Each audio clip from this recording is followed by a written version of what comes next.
Əgər onları normal, real həyatda istifadəyə yararlı deyilsə, onu biz brendingin içinə yerləşdirməyin hansısa bir mənası olduğunu düşünmürük. Prodigma Series sezon 1, epizod 1.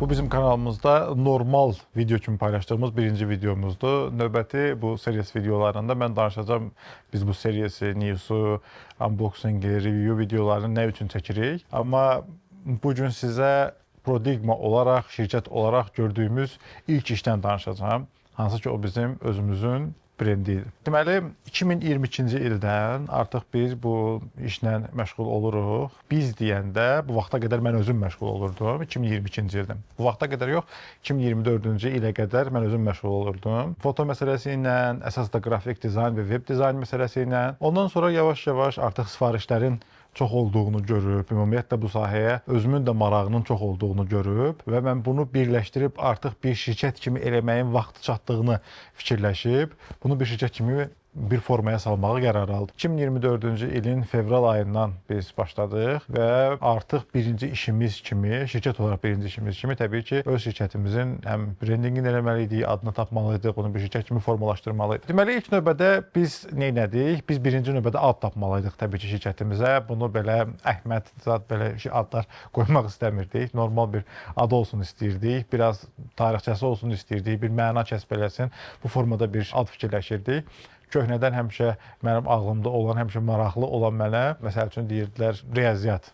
Yunan dilindən tərcümədə belə deməkdir və yaxud da başqa həmişə fənlərdə görürdük, həmişə belə kitablarda görürdük. Həm də ki, bu Yunanlara biraz marağın olma səbəbi ilə bunda mənim biraz yoldaşımın da təsiri çoxdur Yunan məsələlərində. Yunan dilindən hansısa bir sözün olmağına fikirləşirdim həmişə. Biraz biz araşdırma eləyəndə, həminki vaxtların araşdırmaları ilə baxanda, ümumiyyətlə bizdə məntiq belə idi ki, biz foto, video, dizayn və development fərqli sahələri bir-birindən birləşdirib bir şirkət kimi formalaşırıq və o sahələrdə işlər görürük. Həm də ki, bizim işimiz insanlara özümüzə məxsus formada, fərqli versiyalarda işlər təqdim eləmək məqsədimiz var. Biz də buna görə bu sözləri araşdıranda orada paradigma sözü ilə qarşılaşdıq. Yunan dilindən tərcümədə paradigma sözü deməkdir sərgiləmək, təqdim etmək, göstərmək. Onun başqa bir versiyasının da tərcüməsi belə bir formadadır ki, fərqli fəzaların birləşməsindən əmələ gələn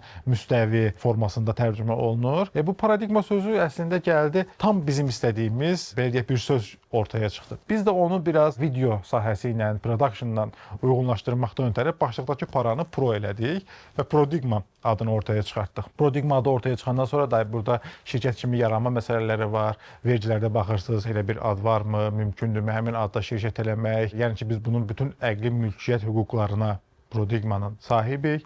Bizim loqomuz təsdiqlənib, onun sertifikatları bizdədir. Yəni ki, hansısa bir adam həmin loqodan istifadə edə bilməz, həmin addan istifadə edə bilməz. Bizdə var bu. Qlobal üçün TM, Azərbaycan üçün isə R istifadə edirik. Çünki Azərbaycanda bütün hüquqlar bizdədir. Qlobal üçün də TM-dir. Biz bütün kopyright hüquqlarını qəbul edirik, amma hələ rəsmiləşmə prosesdədir. Bu formada şirkəti qurduq, yaratdıq. Bu prosesdə əsas yük düşürdü bizim dizaynerimiz Aytacın üstünə. Aytac həm adının tapılmasında, həm brendingin qurulmasında mənlə ən əvvəldən işləyən adamlardan biridir. Onunla bir yerdə biz bunu elədik. İlk növbədə 10 dənə loqo biz tapmışdıq. Həmin 10 dənə loqodan, loqonun içindən 3 dənə loqonun üzərində artıq axırda qərarlaşdıq. O 3 dənə loqodan, deməli biz gəldik bu özümüzün loqomuzu seçdik. Və fikirləşirəm ki, ən uğurlu olanı da elə bu idi. Ortada 4 dənə fərqli ləçəyin birləşməsindən əmələ gələn bir loqodur və bir paralelipipedin içərisində o ləçəklərin kəsimi, belə deyək ki, ortaya çıxardılıb.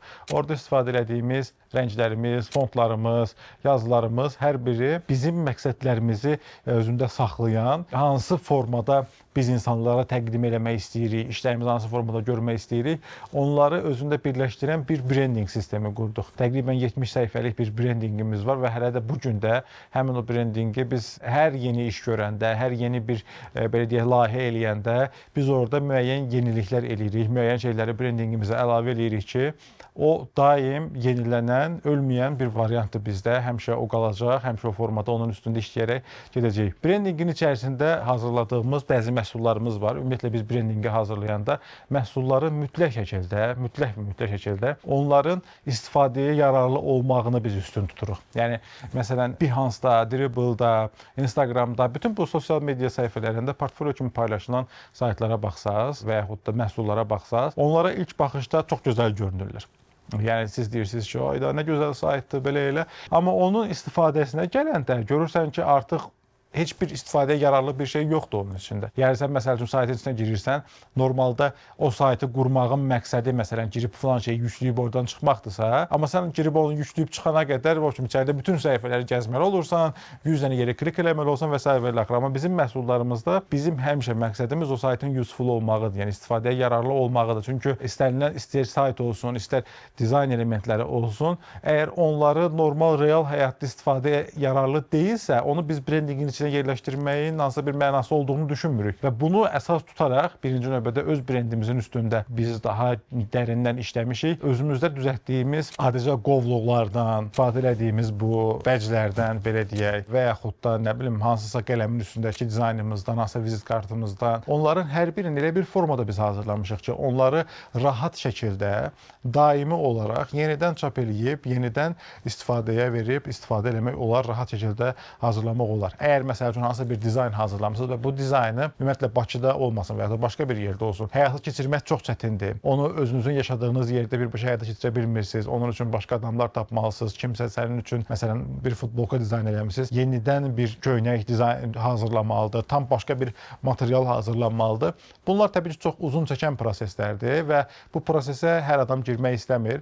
Ona görə bizim hazırladığımız dizaynlarda burada əl çatan və insanlar üçün tez bazar hazırlaya biləcəkləri məhsulları daha yaxşı formada, dizayn edilmiş formada onlara təqdim eləməyi üstün tuturuq. Ona görə də bunu biz bütün brendinqimizin içərisində də tətbiq eləmişik. Siz indi gələn videolarımızda görəcəksiniz. Mən orada danışıram bəclərdən, çantalardan, qovluqlardan bizim onları brendinqimizdə necə yerləşdirmişdik və onları biz sonradan hazırlayanda hansı formada hazırladıq, çıxartdıq, çap elədik və bu gün onları məsələn həmin qovluqları istifadə edirik müştərilərimizə və yaxud da bizlə bir yerdə işləyən digər şirkətlərə biz həmin qovluqlarda məsələn sənədlərimizi göndəririk. Hal-hazırda tam olaraq istifadəyə yararlı işləyir və yaxud da bəclərimiz olsun, tədbirlərdə iştirak edəndə həmin bəclərdən istifadə edir və tam olaraq istifadəyə yararlıdır. Bu məsələləri yaxşı nəzərə almaq lazımdır. Ümumiyyətlə brend məsələsində biz də Prodigman brendini quranda bunların hamısına dərindən fikirləşib belə bir brendi, belə deyək ki, həyata gətirdik. İndi biz burada foto, video, dizayn və development xidmətləri ilə məşğuluq. İlk olaraq bizim işimiz dediyimiz kimi brendinqimiz məsələsi idi və bundan sonrakı